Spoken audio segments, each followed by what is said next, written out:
आज हम बात कर लेते हैं वेब डिज़ाइनिंग की। वेब डिज़ाइनिंग क्या होती है? वेब डिज़ाइनिंग और ग्राफिक डिज़ाइनिंग में क्या फ़र्क है? वेब डिज़ाइनिंग दो वर्ड्स का एक मजमूआ है जिसके अंदर हम वेब को लेते हैं वेबसाइट और डिज़ाइनिंग को लेते हैं वेबसाइट की डिज़ाइनिंग। वेब के अंदर हम वेबसाइट को किस तरह से डिज़ाइन करते हैं, वेब डिज़ाइनिंग के अंदर ये चीज़ आ जाती है। इसके डिज़ाइनिंग से मुतल्लिक ये है कि हमने कौन सा टेक्स्ट किस जगह पे रखना है, कौन सा इमेज किस जगह पे रखना है और इसको किस तरह से कोडिंग के ज़रिए से एडजस्ट करना है।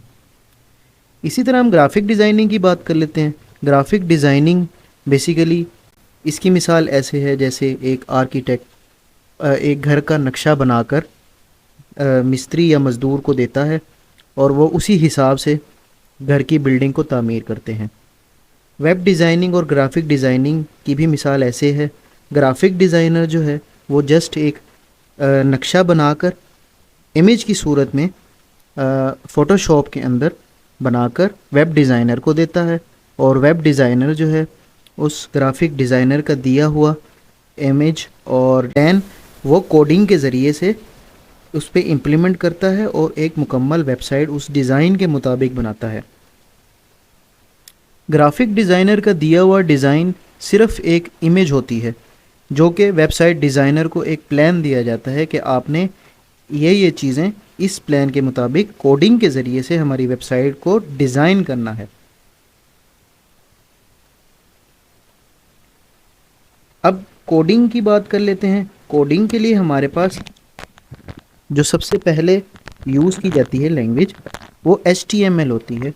HTML के ज़रिए से हमारी वेबसाइट का जो स्ट्रक्चर है वो बिल्ड होता है।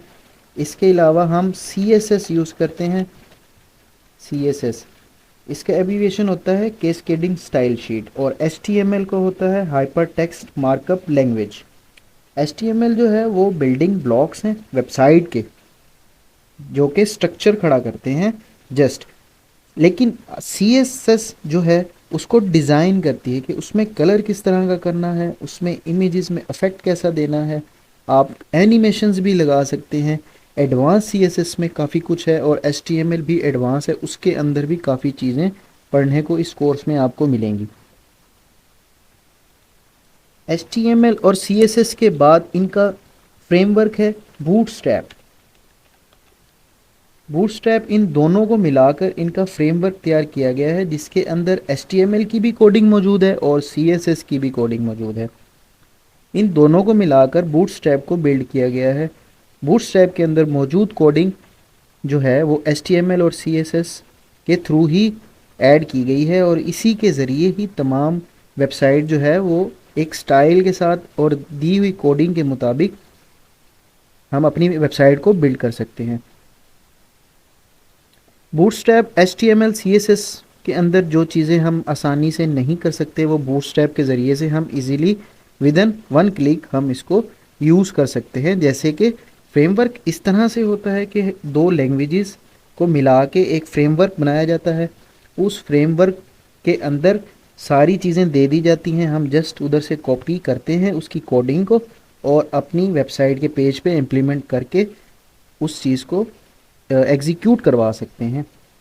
मिसाल के तौर पर हमने HTML और CSS में एक फॉर्म बनाया जिसकी हमें एडजस्टमेंट नहीं हो रही, उसकी अलाइनमेंट कभी ख़राब हो रही है या कोई भी उसके अंदर चीज़ें ओवरफ्लो कर रही हैं, तो इससे बचने के लिए हम बूटस्ट्रैप को यूज़ करते हैं जो कि इन दोनों को बहुत अच्छे तरीके से ऑर्गेनाइज़ करता है और इसके डिज़ाइन को वाजे करके चीज़ों को बगैर डिस्टर्ब किए हुए एक रिस्पॉन्सिव वेब पेज हमें बना के देता है।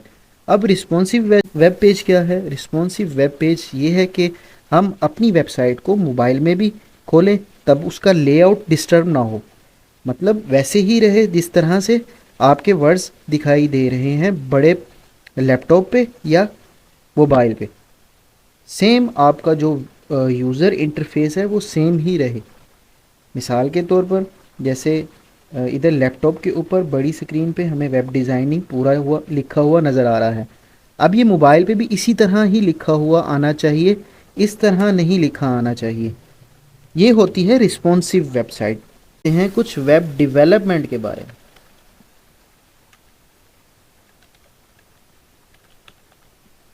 वेब डेवलपमेंट क्या होती है? हमने डिफरेंस तो देख लिया ग्राफिक डिज़ाइनिंग में और वेब डिज़ाइनिंग में। अब वेब डिज़ाइनिंग जो होती है वो जस्ट वेब पेज को डिज़ाइन करती है कि उसका यूज़र इंटरफेस किस तरह का है। लेकिन अगर हम वेब डेवलपमेंट को देखें तो वेब डेवलपमेंट जो है हमारे वेबसाइट के पेज को डायनामिक बनाती है। डायनामिक मतलब कि हमने वेबसाइट का एक डिज़ाइन क्रिएट किया, उस डिज़ाइन के बाद नेक्स्ट पेज और हमारा डाटा सेव कहाँ होगा और हमारे नेक्स्ट पेज पे क्या चीज़ शो की जाएगी, मतलब बैकएंड पे जो काम हो रहा होता है वो वेब डेवलपमेंट के थ्रू हो रहा होता है। जो आपको सामने नज़र आ रहा होता है, जैसे कि ये आपको पूरा पेज नज़र आ रहा है वर्ड का, ये टोटल है वेब डिज़ाइनिंग के थ्रू। इसमें मतलब टैब्स हैं, ये होम है, इंसर्ट है, इसको हम क्लिक करके नेक्स्ट उसमें भी जाते हैं। अब इसके अंदर जितना भी डाटा हम सेव करेंगे वो बैकएंड पे होगा काम, उसे हम वेब डेवलपमेंट कहते हैं। तो मैं उम्मीद करता हूँ आपको वेब डिज़ाइनिंग और डेवलपमेंट की भी समझ आई होगी और ग्राफिक डिज़ाइनिंग की भी समझ आई होगी। अगर आप एक कंप्लीट डिज़ाइनर बनना चाहते हैं तो आपको ग्राफिक डिज़ाइनिंग भी आनी चाहिए, जिसके थ्रू आपको कोई भी पीएचडी डिज़ाइन दिया जाता है। पीएचडी डिज़ाइन मतलब कि फ़ोटोशॉप का डिज़ाइन दिया जाता है, तो आप उसको वेबसाइट डिज़ाइनिंग में कोडिंग के ज़रिए कन्वर्ट करके एक वेब पेज बआसानी बना सकते हैं। जब आप वेब डिज़ाइनिंग कर लेते हैं तो उसके बाद आपको वेब डेवलपमेंट की तरफ जाना होता है, जिसके ज़रिए से आप अपनी वेबसाइट को डायनामिक बनाते हैं और अपना डाटा और अपना पूरा वेबसाइट का लेआउट एक जगह पे स्टोर करते हैं, जिसे हम होस्टिंग और डोमेन कहते हैं। होस्टिंग और डोमेन किसे कहते हैं ये हम इंशाल्लाह नेक्स्ट वीडियो में डिस्कस करें। वेब डेवलपमेंट में जो चीज़ें आ जाती हैं वो मैं आपको बताता हूँ। वेब डेवलपमेंट में हमें पीएचपी की ज़रूरत होती है, इसके अलावा जावा जावा स्क्रिप्ट भी डेवलपमेंट में यूज़ की जा सकती है, लेकिन ये ज़्यादातर डिज़ाइनिंग में ही यूज़ की जाती है। जैसे कि एक मिसाल के तौर पर हमने एक बल्ब को ऑन करना है या ऑफ़ करना है, उसके बटन्स देने हैं, तो ये चीज़ें जावा स्क्रिप्ट के अंदर भी की जाती हैं, लेकिन इसको पीएचपी भी कवर कर लेती है। बैकएंड पे जो लैंग्वेज यूज़ होती है वो पीएचपी ही होती है डेवलपमेंट की, उसमें ये बैकएंड की लैंग्वेज है। फ्रंट एंड की जो लैंग्वेजेस हैं वो HTML, CSS और बूटस्ट्रैप, जावास्क्रिप्ट भी हम कह सकते हैं कि ये बैकएंड की लैंग्वेज है। इसके अलावा लारावेल जो है वो पीएचपी का फ्रेमवर्क है, जैसे कि बूटस्ट्रैप HTML और CSS का फ्रेमवर्क है, इसी तरह लारावेल भी पीएचपी का फ्रेमवर्क है।